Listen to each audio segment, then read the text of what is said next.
Vivant la nuit, à l'aube ou au crépuscule, ces êtres au plumage soyeux ne sont autres que les rapaces nocturnes.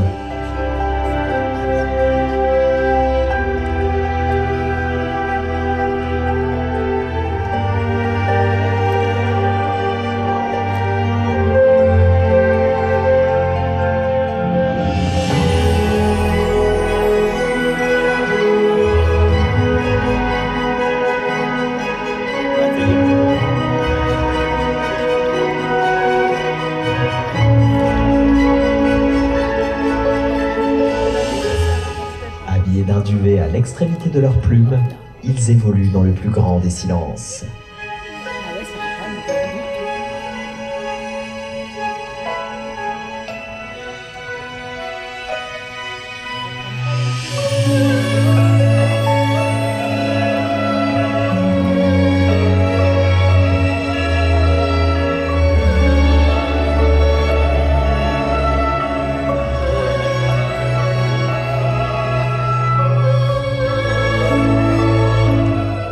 Dans les gradins, vous observez le grand-duc de Sibérie.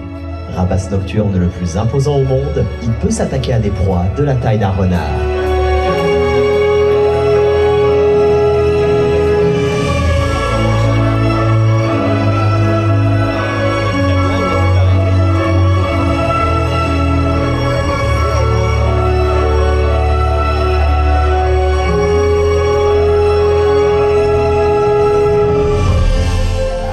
Sur les rochers, observons les chouettes lapones. Par leur impressionnant ouïe, elles détectent le moindre animal, même sous une épaisseur de neige d'une 50aine de centimètres.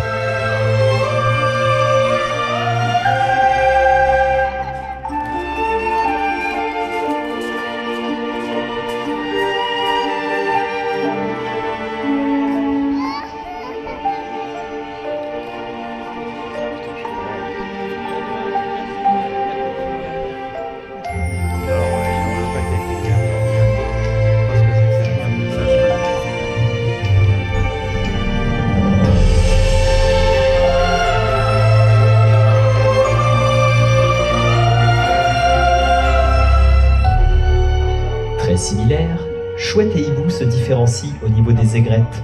Seuls les hiboux présentent ces petits toupets de plumes sur la tête.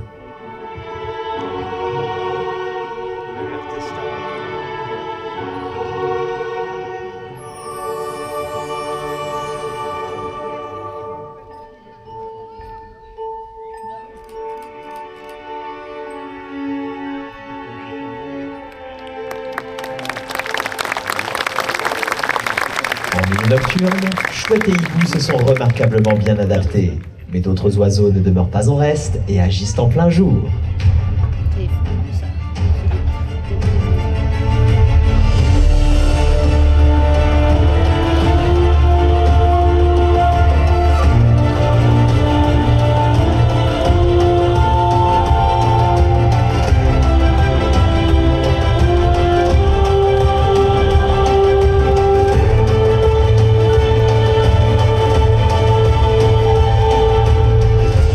Connaissez-vous le caracara, emblème national du Mexique? Nous le retrouvons ici, coiffé d'une couronne noire et vêtu d'un plumage brun et crème, accompagné de buses venues de toutes les contrées.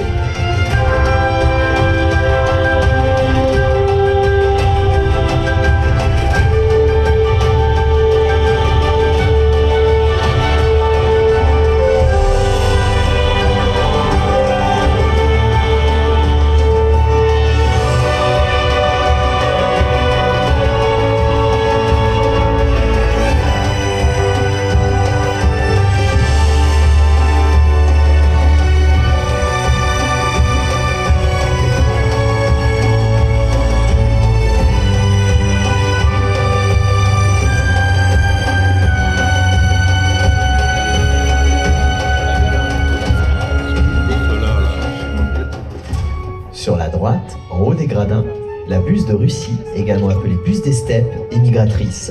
Elle peut parcourir jusqu'à 13 000 km pour rejoindre son site d'hivernage. Vous pouvez la reconnaître grâce à son plumage roux.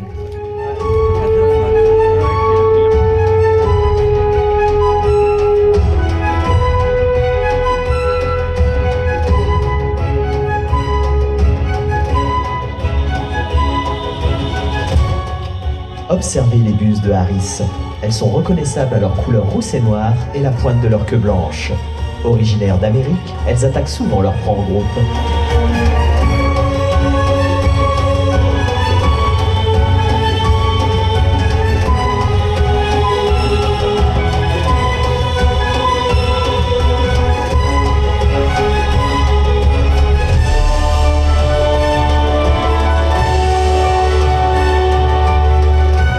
Composées de 4 doigts et terminées par des griffes appelées serres, les pattes des rapaces sont des armes redoutables pour tuer efficacement les proies.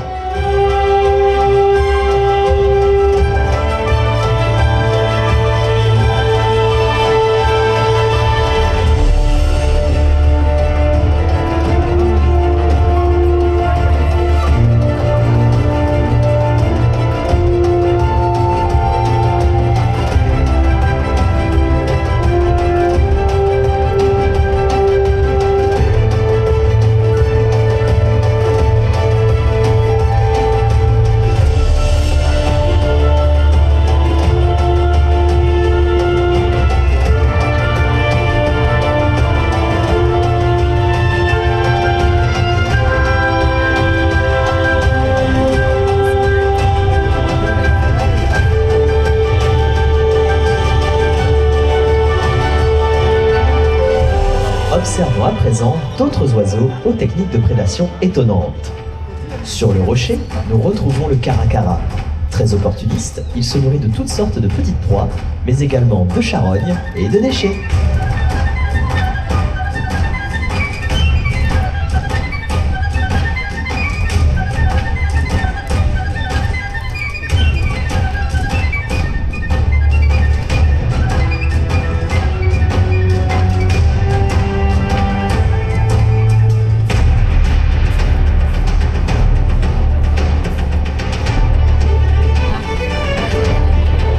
Sur la scène, voici le Kariama. Ce fantastique coureur peut atteindre des pointes de vitesse de 30 à 40 km/h.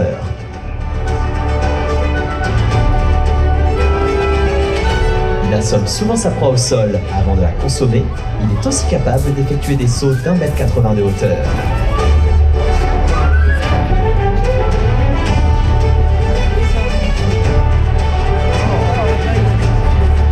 Et voici le magnifique rôlier à ventre bleu.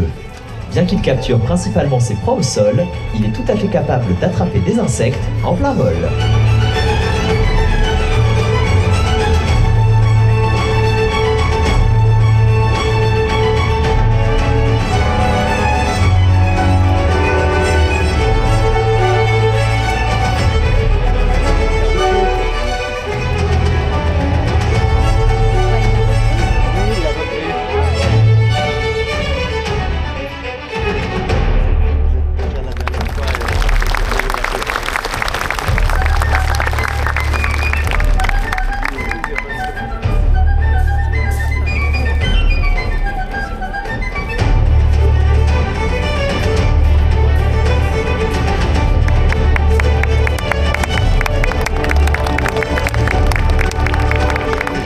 Observons à présent la puissance et la majesté des aigles.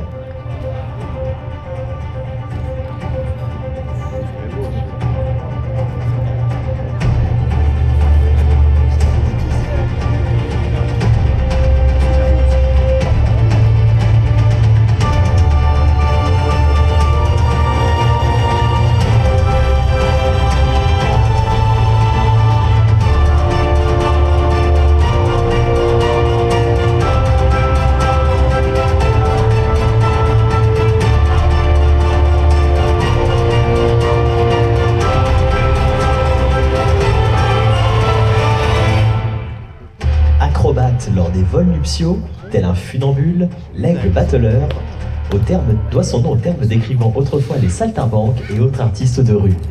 Doté d'un plumage aux multiples couleurs, noir, brun, gris et rouge au niveau des joues, il se distingue facilement des autres oiseaux que nous observons en vol.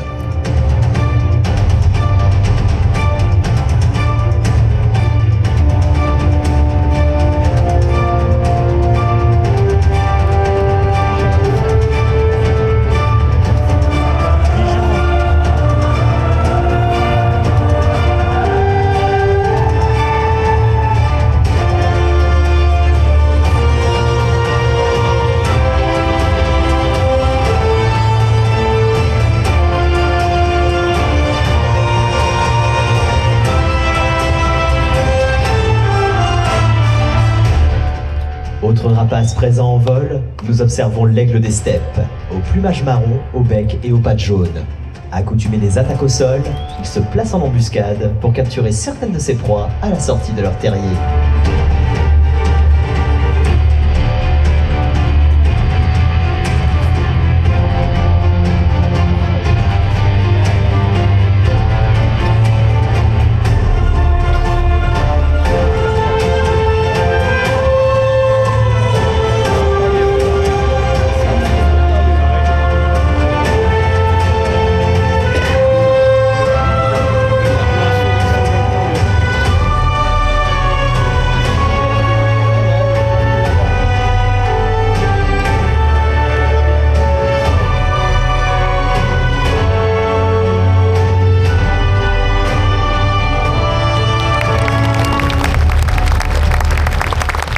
Observons à présent des aigles de grande envergure à la silhouette majestueuse, les pigargues.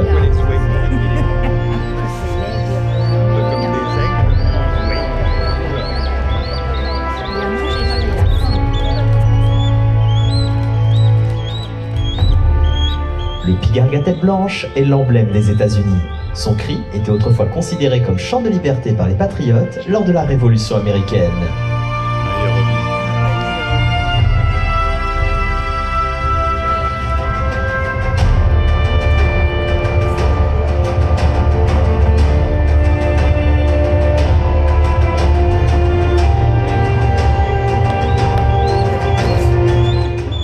Et avec eux, voici le pigargue à queue blanche.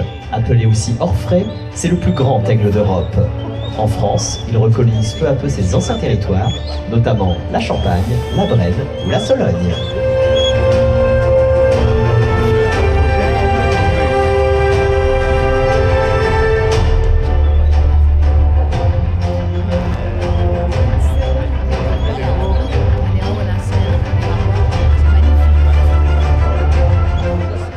Droit devant nous, observons à présent le plus grand et le plus puissant des aigles de la planète, le pigargue de Stellaire.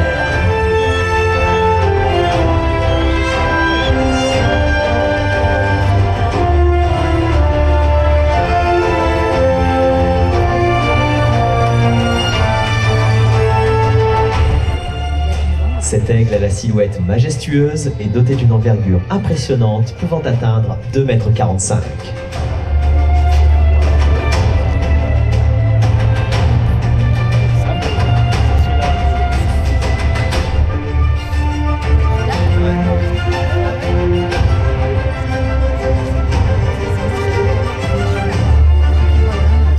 Ces aigles pêcheurs se nourrissent principalement de poissons, tels que le saumon, mais aussi parfois de carcasses de cerf, de phoques ou d'otaries.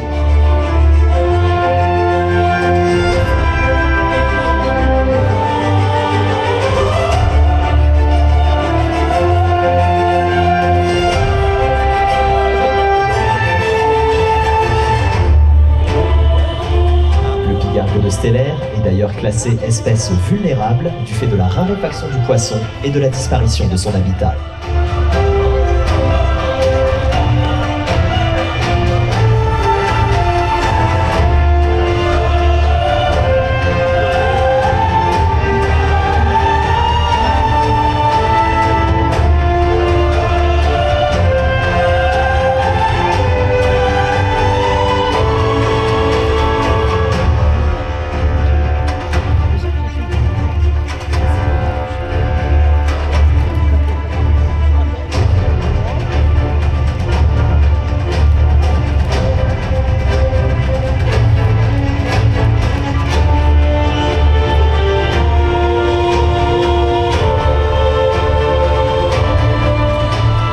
Enfin, au-dessus du doigt, voici le pigargue vocifère, symbole de la Zambie.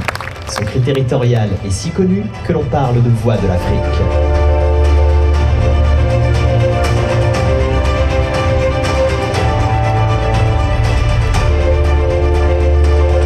S'envolant dans les airs, elle repère sa proie et fonce sur elle, serre en avant afin de s'en emparer.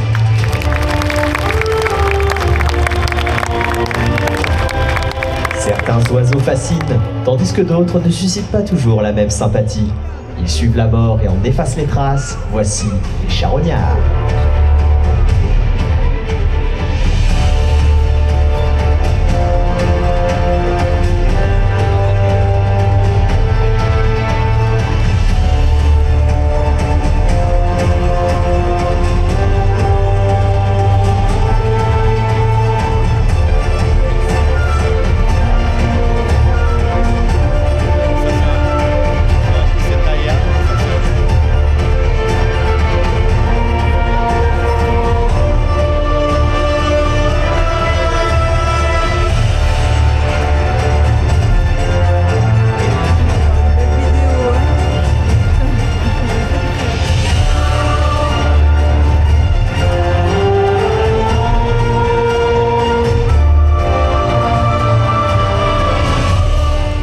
Rejoignant ces rapaces, voici les impressionnants marabouts, qui se nourrissent eux aussi de restes d'animaux morts.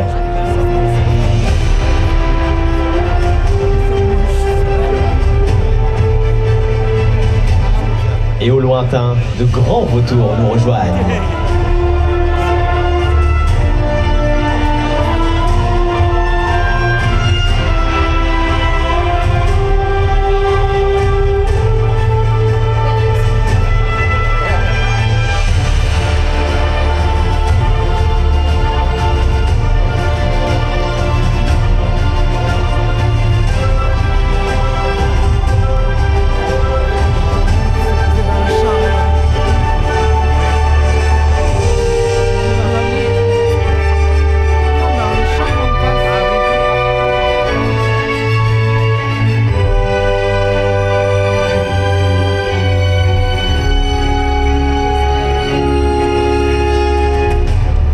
Admirons ces oiseaux, du plus petit, le vautour palmiste noir et blanc, au plus grand, comme l'incroyable vautour de l'Himalaya et l'impressionnant vautour fauve.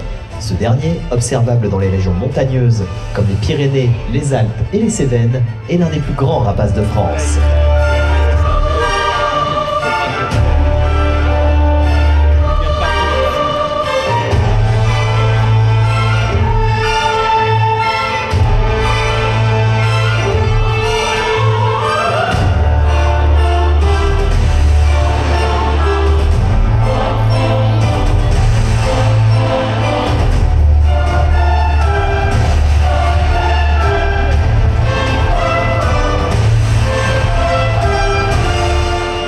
Pourvus de serres ne leur permettant pas de transporter des proies dans les airs, les vautours se nourrissent principalement de charognes.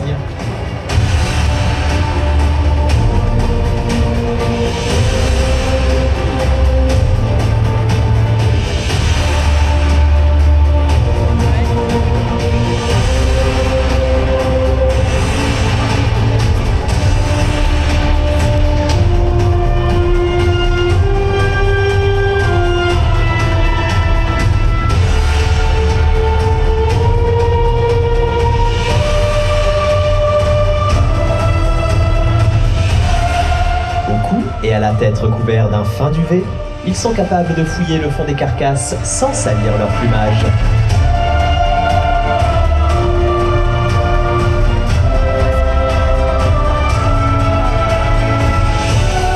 Grands fossoyeurs de la nature, ils permettent ainsi d'éviter toute prolifération de maladies.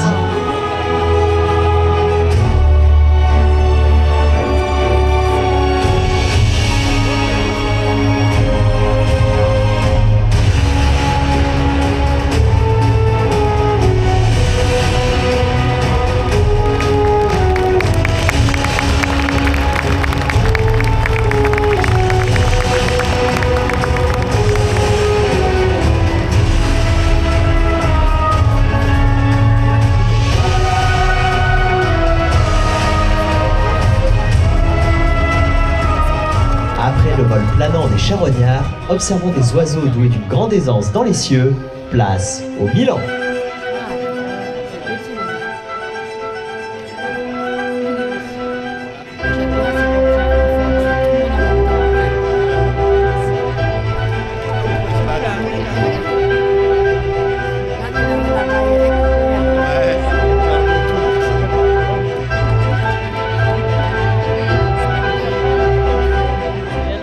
Reproduisant leur comportement naturel, ils récupèrent ici de petits appâts lors de surprenantes cabrioles.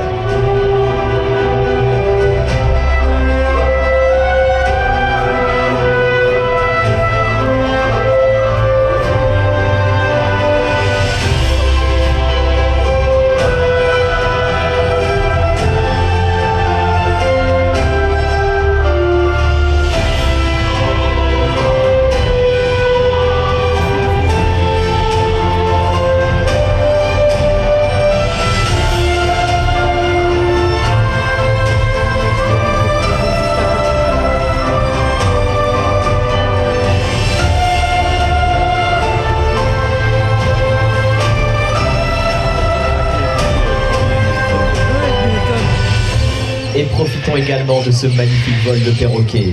les petites Amazones aux grands haras, sans oublier les superbes cacatoès.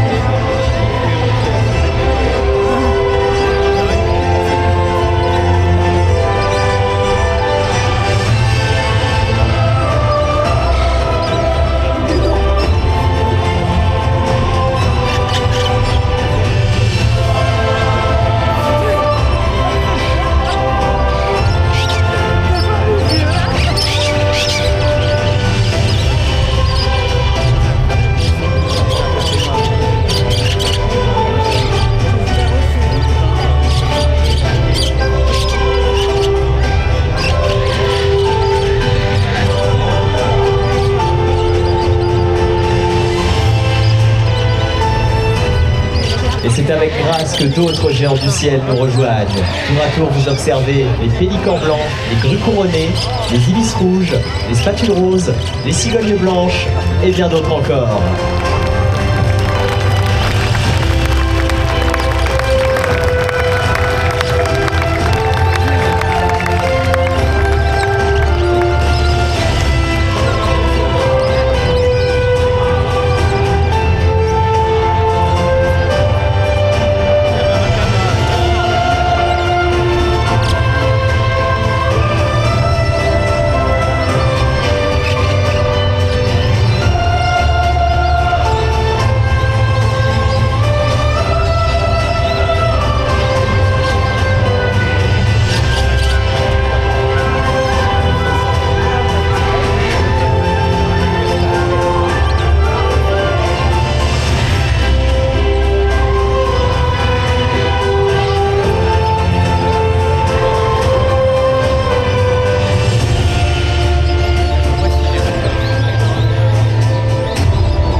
de liberté, chaque espèce joue un rôle dans le grand cercle de la vie.